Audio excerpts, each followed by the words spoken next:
বীর সন্ন্যাসী বিবেকানন্দ, তোমায় জানাই প্রণাম।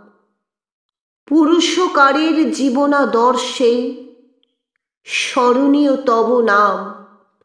এসেছিলে এই ভারতবর্ষে নবযৌবন গড়তে, হিন্দু ধর্ম মর্যাদা পেল তোমারই চেষ্টাতে।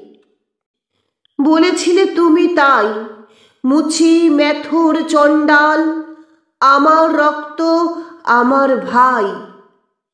তোমারই প্রচেষ্টাতে ভারতবর্ষ স্থান পেল বিশ্ব প্রেক্ষাপটে। আজকের এই শতাব্দীতে জানাই তোমায় শ্রদ্ধা। মানুষ যেন বুঝতে পারে তোমার জীবনবোধটা।